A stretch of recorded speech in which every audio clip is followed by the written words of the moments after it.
안녕하세요. 크립토 노마드입니다. 암호화폐 시장은 여전히 어수선한 모습을 보이면서 좀처럼 힘을 받지 못한 채 하락 횡보 상황을 이어가고 있습니다.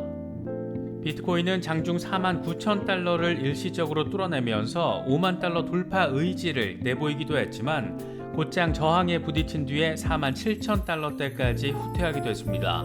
황소와 곰의 새 대결이 그만큼 치열하게 진행되고 있다는 점을 느낄 수 있는 부분입니다. 이번 비트코인 폭락 과정에서 가장 뼈 때리는 아픔을 겪은 종목 가운데 하나로 단연 리플, XRP를 빼놓을 수가 없습니다. 유투데이의 경우에는 가장 큰 타격을 받은 종목이라고 대놓고 표현하기도 했었는데 글로벌 금융 플랫폼 FX 스트릿은 리플이 곧 2달러 랠리를 향할 수 있는 환경이 조성됐다라면서 꽤나 전폭적인 전망을 내놨습니다. 물론 여차하면 0.45달러까지 추락할 수 있는 그런 가능성에 대해서도 함께 언급했습니다. 시장 상황이 이번 한 주 동안 어떻게 진행될지도 관심사지만 12월 중순은 어쩌면 연말 랠리의 방향성을 가로지르는 상당한 분위기점이 될 수도 있을 것 같습니다. 12월 13일은 미국의 11월 CPI가 발표되는 날이고 14일부터 15일 이틀 동안은 미국 연준의 FOMC 회의가 열립니다. 12월 중순 미국의 인플레이션 이슈가 시장의 중심에 서게 될 가능성이 상당히 높다고 할 수 있습니다. 상황이 상황인 만큼 주요 일정들과 관련해서 지속적으로 체크하고 분위기를 살펴보도록 하겠습니다. 국내에서는 카카오의 밀크 인수설이 터져나오는 바람에 밀크 시세가 폭등과 폭락을 반복하면서 널뛰는 모습을 보였습니다. 언론을 통해 보도된 내용을 기반으로 소식이 전해지면서 시장에 꽤 큰 영향을 미쳤는데 결국 오보로 판명이 됐습니다. 일각에서는 기레기를 활용한 시세 조종 세력이 있는 것 아니냐 이런 의구심까지 포착되고 있는데 이런 거 보면 여기저기 참 대단한 인간들이 많은 것 같습니다. 계속해서 어수선한 상황들이 이어지고 있습니다. 이미 시세가 빠질 대로 빠진 것 같은 비트코인이 여차하면 4만 달러 초반까지 찍을 수도 있다 그런 전망들도 이어지고 있는데 우리 같은 개미 투자자들이 시장의 방향성을 점쟁이처럼 때려 맞출 수는 없는 노릇이고 이럴 때일수록 결국 의지할 수 있는 곳은 접근할 수 있는 최소한의 정보들이 아닐까 싶습니다. 여러 이슈 속에 담겨진 정보들 또 맥락들 잘 참고하실 수 있으면 좋겠습니다. 본격적인 시작에 앞서서 좋아요와 구독 또 알림 설정을 꼭 부탁드리겠습니다. 영상 제작에 아주 큰 도움 된다는 말씀 함께 드립니다. 그럼 시작하겠습니다.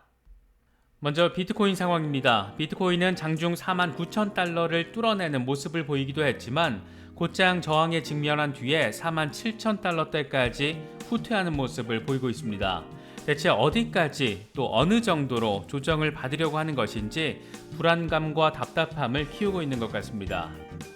현재 비트코인 상황과 관련해서 코인데스크는 비트코인 매수세는 단기 과매도 신호에도 불구하고 약했다. 이더리움도 숨을 고르고 있다. 이렇게 진단했습니다. 비트코인 거래량은 토요일 11개 주요 메이저 거래소에서 약 200억 달러를 기록했지만 일요일에는 주식시장 개장을 기다리는 투자자들로 인해서 거래량이 급격히 감소했다. 특히 이번에는 5월 하락 때와는 달리 엘살바도르 등 투자자들이 빠르게 비트코인을 매수했다라고 설명했습니다.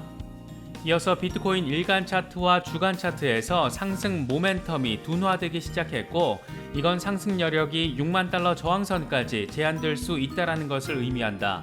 그나마 현재로서는 100일 이동평균선이 우상향하고 있어서 중기 상승 추세는 유지되고 있는 상황이다라고 분석했습니다. 그러면서 일간 차트 RSI는 중립 영역 바로 아래에 있지만 11월 26일 과매도 수치에 따라서 매수세가 약했다라면서 뒷심을 발휘하지 못한 상황에 대해서 설명하기도 했습니다. 비트코인 시세가 어디로 튈지 때려 맞추기는 어렵겠지만 일단 주변 환경을 보여주는 데이터들 가운데 긍정적인 시그널을 보내는 것들도 포착되고 있습니다. AMB 크립토는 센티멘트 데이터를 인용하면서 비트코인이 유통량과 일일 활성 주소수가 6개월 최고치를 기록했다라면서 앞으로도 상승세를 이어갈 것으로 보인다라고 보도했습니다. 특히 예상 레버리지 비율이 하루 만에 22%가 떨어진 것에 주목했는데 이건 가격이 24% 하락한 뒤에 4만 달러에 도달했던 지난 9월에 마지막으로 나타났던 상황과 비슷하다라고 설명했습니다. 9월의 경우처럼 비슷한 랠리가 뒤따르고 비트코인 가격이 유사한 구조를 만들 경우에 2022년 1월 말까지 비트코인의 다음 최소 목표인 75,000달러를 예상할 수 있다라고 덧붙였습니다. 익명의 암호화폐 분석가 테크데브의 경우에는 이번 40% 수준의 폭락, 그렇게 대수롭지 않다라는 점을 보여주는 트윗을 공유하면서 주목도를 이끌기도 했습니다. 그는 40% 수준의 조정이 발생한 상황을 연도별 차트에 따라서 정리를 했는데 2013년에는 4번, 2017년에는 7번, 올해는 6번 정도 이 정도 수준의 조정이 있었다라는 점을 강조했습니다. 대규모 조정 뒤에도 결국엔 우상향했다. 강세장 속에서도 이 정도 조정은 빈번했다. 이런 것들을 강조한 것으로 볼 수 있는데 이번에도 이렇게 한 번의 태풍이 크게 지나간 뒤에 순풍이 찾아올 수 있기를 기대해 봅니다. 이런 가운데 비트코인 선물 ETF가 현물과 비교했을 때 수익률이 저조했다라는 분석도 나왔습니다. 미국의 투자 자문사 컴파운드 캐피털의 찰리 빌레오 CEO는 자신의 트위터를 통해서 비트코인 선물 ETF가 현물에 비해서 수익률이 현저히 낮다라고 지적했습니다. 그러면서 첫 비트코인 선물 ETF가 출시 이틀 만에 자산 규모가 10억 달러를 넘어서며 신규 ETF 가운데 가장 빠르게 성장했지만 최근 약세장에서 비트코인 현물이 9% 하락하는 동안 선물 ETF는 19% 하락했다. 이건 선물 가격이 현물 가격보다 높은 상태인 콘탱고로 인해 투자자들이 싼 현물을 팔고 비싼 선물을 사는 현상이 발생했기 때문이라고 분석했습니다. 이번 암호화폐 시장 폭락 과정에서 리플, XRP는 가장 큰 타격을 받았다라는 평을 받을 정도로 큰 폭의 후퇴를 경험했습니다. 지난 주말 비트코인 폭락 당시에 0.6달러 아래까지 일시적으로 하락했던 XRP는 그나마 조금 회복해서 0.7달러대 중반에서 오르내리고 있습니다. 심리적 지지선인 1달러를 진작에 내준 상황이어서 이래저래 불안감을 키우고 있는 그런 상황인데 이런 상황에서 FX 스트릿이 꽤 전폭적인 분석을 제시했습니다. FX 스트릿은 XRP 시세는 주말 폭락으로 전멸했지만 매도세가 이어진 뒤 큰 폭의 회복을 보일 경우에 XRP의 운명을 역전시키는 신호일 수 있다라고 분석했습니다. FX 스트릿은 XRP가 0.92달러에서 0.57달러로 하락하기도 했지만 0.85달러에서 마감했다. XRP 가격은 폭락 이후 대규모 랠리를 위한 위치에 자리하고 있다라고 설명했습니다. 그러면서 XRP가 랠리를 벌이기 위해서는 일단 일봉 차트에서 0.98달러 이상에서 종가 마감돼야 한다. 누구나 인정할 만한 강세 돌파를 달성하기 위해서는 XRP는 1.21달러에서 1일 종가 마감을 해야 한다. 1.21달러에 도달하면 예상 목표 범위는 2달러 영역이고 그 다음 수준은 3.35달러다. 반면 하방 리스크도 남아있는데 SEC 소송으로 인한 불확실성과 더불어서 리플에 대한 부정적인 전망은 XRP 거래에도 상당한 악영향을 미칠 수 있다. XRP는 후퇴할 경우에 0.45달러까지도 급락할 수 있다. 이렇게 분석했습니다. 비트코인이나 이더리움과 비교해서 차트적인 변수뿐만 아니라 외부적인 변수까지 있다 보니까 여러모로 XRP의 변동성이 큰 폭으로 전망되고 있는 그런 상황인데 일단 심리적인 지지선인 1달러만 잘 회복하면 그 다음에 대한 도전 역시 한층 더 쉬워질 것으로 현재로서는 바라볼 수 있을 것 같습니다. 미국의 인플레이션 이슈는 지속적인 관심사가 연일되고 있습니다. 다음 주 FOMC 회의가 14일부터 이틀 동안 예정돼 있어서 이 자리에서 테이퍼링과 금리 인상 등에 대한 연준의 입장이 좀 더 명확해질 것으로 예상되고 있습니다. 관건은 테이퍼링 속도를 기존의 방침대로 속도감 있게 진행할 것이냐, 또 조기 금리 인상 등에 대해서는 어떤 입장을 정리할 것이냐 이런 것 등에 모이고 있습니다. 또 하나 주목해야 하는 이슈는 미국의 11월 소비자 물가지수 CPI가 13일에 발표되는 겁니다. 이와 관련해서 재무평론가인 린 알덴은 자신의 트위터를 통해서 다음 주에 발표되는 11월 CPI와 관련해서 경제학자들은 6.7% 전망을 내놓고 있는데 10월의 6.2%와 비교해서도 상승한 수치다라고 밝히면서 지난달 나타나지 않았던 후행성 지표인 주택 구문이 이 같은 상승세의 한 가지 원인이 될 것이다. 이렇게 지목했습니다. 인플레이션 충격이 하루 이틀 간격으로 시장의 연타로 이어질 수도 있는 그런 상황을 예상해 볼 수도 있는 만큼 전문가들의 전망과 분석들 지속적으로 체크할 필요가 있어 보입니다. 국내에서는 카카오의 밀크 인수설 관련 보도가 나오면서 시장에서 꽤 뜨거운 이슈로 작용했습니다.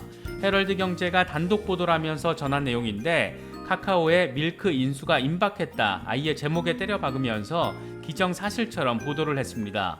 지분 100%를 1,000억 원 이상으로 인수한다라는 것이 핵심인데, 재미있는 것은 카카오나 밀크의 시세 폭등으로도 이어질 수 있는 큰 의미가 있는 사안인데도 불구하고 정확한 출처가 없다는 데 있습니다.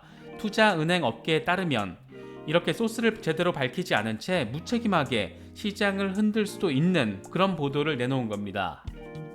아니나 다를까 헤럴드 경제 단독 보도 이후 8시간 뒤에 머니투데이는 카카오가 밀크 인수 자체를 검토한 적이 없다라는 보도를 내놓으면서 상황을 정리했습니다. 경제신문사가 출처 공개도 제대로 하지 않고 대충 아무렇게나 보도를 하면서 밀크코인은 하루 전과 비교했을 때 50% 폭등했다가 다시 상승분을 반납한, 그러니까 폭락한 그런 상황입니다. 가짜뉴스 이후의 폭등, 가짜뉴스 이후의 폭락, 전형적인 시세 조종에 언론이 놀아난 것인지 주도한 것인지 그건 알 수는 없지만 투자자들 사이에서는 상당한 비판이 나오고 있는 그런 모습도 포착되고 있습니다. 의도된 가짜뉴스 오보인지 가짜뉴스 배포를 노린 인물들에게 언론사가 놀아난 것인지 그건 알 수 없겠지만 기레기들은 어쩔 수 없나 보구나, 이런 자조 섞인 비판들도 암호화폐 커뮤니티 곳곳에서 확인할 수 있는 그런 상황입니다. 요즘 비트코인 지지 셀럽들에게 연일 시비를 붙이면서 논란을 자초하고 있는 피터 시프가 이번에는 엘살바도르 나이프 부켈레 대통령에게 한 방 먹었습니다. 나이프 부켈레 대통령의 비트코인 추가 매수 트윗에 피터 시프는 댓글을 달면서 바닥은 여러 번 더 올 텐데 얼마나 더 많은 납세자의 돈을 낭비할 생각인가, 이렇게 지적을 했는데, 이에 대해서 나이프 부켈레 대통령이 저가 매수한 지 24시간도 채 안 돼서 이미 수익 구간이다. 꼰대, 당신은 아는가? 우리는 금 44,106온스를 보유하고 있지만 1년 전보다 가치는 0.37% 감소한 7,900만 달러 수준이다. 우리가 1년 전 금을 팔고 비트코인을 샀으면 2억 400억 달러의 가치가 됐었을 것이다. 이렇게 반박했습니다. 최근 피터 시프의 모습을 보면 저 정도면 정말 할 일이 없어서 저러고 다니는 게 아닐까, 그런 생각이 들기도 하는 것 같습니다. 이번에 준비한 영상은 여기까지입니다. 영상이 도움이 되셨다면 좋아요와 구독 또 알림 설정을 꼭 부탁드리겠습니다. 영상 제작에 아주 큰 도움 된다는 말씀 함께 드립니다. 언제나 성투하시기를 기원하겠습니다. 시청해주셔서 감사합니다. 지금까지 크립토 노마디였습니다.